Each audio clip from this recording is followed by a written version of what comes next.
Supreme court के justice Mohammad Ali मजहर ने कहा है कि 26वीं आईनी तरमीम को पार्लियामेंट या सुप्रीम कोर्ट का फैसला ही खत्म कर सकता है।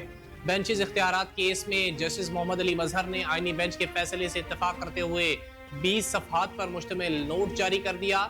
जस्टिस मोहम्मद अली मजहर ने लिखा कि कवानीन के आईनी होने या ना होने का जायजा सिर्फ आईनी बेंच ले सकता है, किसी रेगुलर बेंच के पास आईनी तशरीह का इख्तियार नहीं।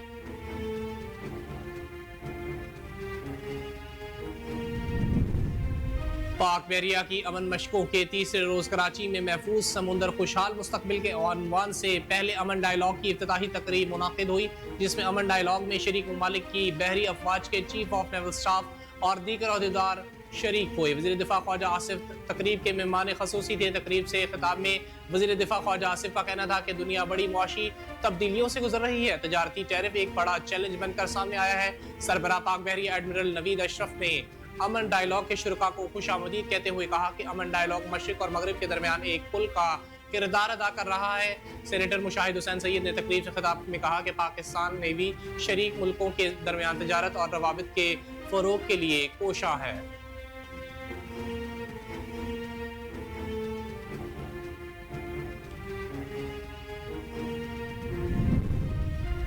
दो रोज में मजीद 100 से जायद पाकिस्तानियों को मुख्तलिफ ममालिक से डिपोर्ट कर दिया गया। अमरीका, जापान, कोरिया, सेनेगल, थाईलैंड समेत 16 मुख्तलिफ ममालिक से मजीद पाकिस्तानियों को डिपोर्ट किया गया, जिनमें से कुछ को कराची पहुंचने पर गिरफ्तार कर लिया गया। जराये के मुताबिक गैर कानूनी तौर पर इराक में दाखिल होने और जायदुल मियाद क्याम पर 15 पाकिस्तानियों को वापस भेजा गया, जबकि ओमान से 7 पाकिस्तानियों को गैर कानूनी तौर पर दाखिल होने पर वापस भेजा गया। जापान में 2 पाकिस्तानियों को वीजा के लिए मुतमिन न कर सके और नाकाबिले कबूल करार देकर वापस भेज दिया गया।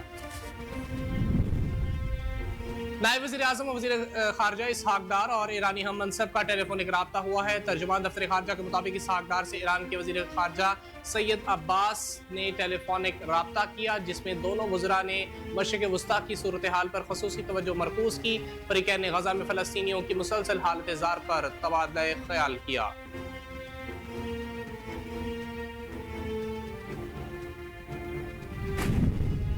वज़ीर ख़जाना मोहम्मद औरंगज़ेब का कहना है कि हुकूमती पॉलिसियों की बदौलत महंगाई 9 साल की कम तरीन सतह पर आ गई है। यौम तामीर और तरक्की की तकरीब से खिताब करते हुए वज़ीर ख़जाना मोहम्मद औरंगज़ेब ने कहा कि पॉलिसी रेट में कमी और ज़र मुबादला ज़खायर में इजाफा हुकूमती कारकर्दगी का मुँह बोलता सबूत है। उन्होंने कहा कि राइट साइजिंग और निजकारी समेत ढांचा जाती इस्लाहात कर रहे हैं। टैक्स इस्लाहात के लिए FBR में टेक्नोलॉजी मुतारिफ करवाई है। विफाक के वज़ीर इत्तलात अता तारड़ ने कहा कि हमने सियासत को कुर्बान करके रियासत को बचाया है। पिछले 1 साल की दास्तान कुर्बानियों की दास्तान है। हमने सियासत नहीं करनी, रियासत को फरोग देना है।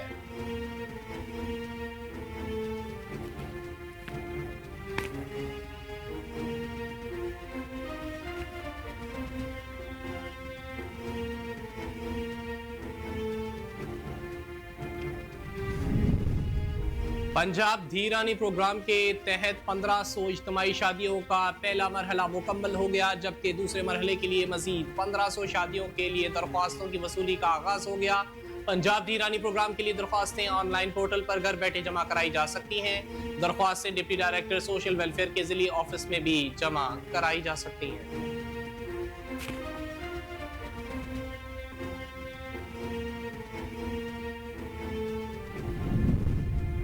हुकूमत सिंध ने दिन के औकात में शहर में डंपर्स के दाखिले पर पाबंदी का फैसला कर लिया। डंपर्स को रात 11 से सुबह 6 बजे तक शहर में दाखिले की इजाज़त होगी।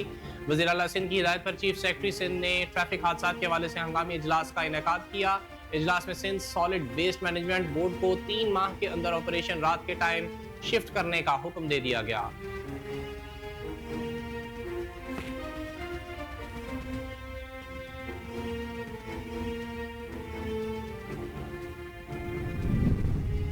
तहरीक इंसाफ की क़यादत के माबैन इख्तलाफात की झलक सवाबी जलसे में भी दिखाई दी। जलसे में आज़म सवाती तबीयत नासाज होने के बायस शिरकत न कर सके।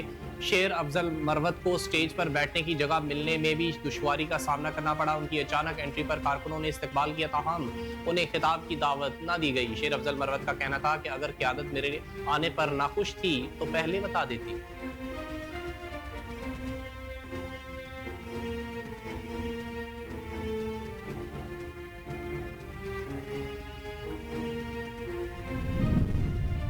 इसराइल ने 3 इसराइली कैदियों की रिहाई के बदले 183 फलस्तीनियों को रिहा कर दिया, जिनमें से 7 फलस्तीनियों को इब्तदाई तिब्बी इमदाद के लिए अस्पताल मुंतकिल कर दिया गया। गैर मुल्की मीडिया रिपोर्ट्स के मुताबिक फलस्तीन की मज़ाहमती तंजीम हमास ने 3 इसराइली कैदियों को दारुल बलाह से रिहा किया। 18 ऐसे कैदी शामिल हैं जो उम्र कैद और 54 लंबी कैद की सजा काट रहे थे। फलस्तीनी कैदियों का वालिहाना इस्तकबाल किया गया और फूलों की पत्तियां निछावर की गई।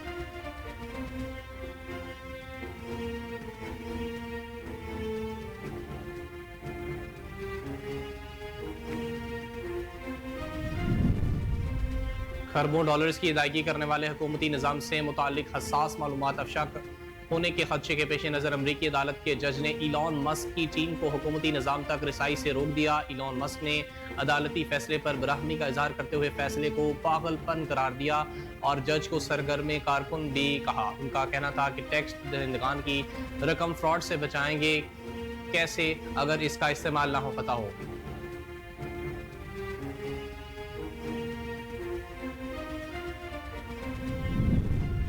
लाइन ऑफ कंट्रोल के दोनों अतराफ कश्मीरी आज तहरीक आज़ादी कश्मीर के अजीम रहनुमा मोहम्मद अफजल गुरु का योम शहादत तजदीद अहद के साथ मना रहे हैं। 9 फरवरी 2013 के रोज अफजल गुरु को भारत ने बदनाम जमानत हाड़ जेल में फांसी देकर इंसाफ का कत्ल किया था।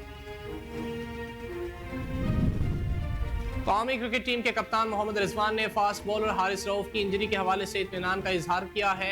सेब मुल्की सीरीज के पहले मैच में न्यूजीलैंड के खिलाफ शिकस्त के बाद गुफ्तगू करते हुए कप्तान रिजवान ने बताया कि डॉक्टरों के मुताबिक हारिस रऊफ की इंजरी परेशानी का बायस नहीं है। न्यूजीलैंड के खिलाफ बॉलिंग के दौरान पसलियों में तकलीफ के बायस हारिस रऊफ ग्राउंड से बाहर चले गए थे।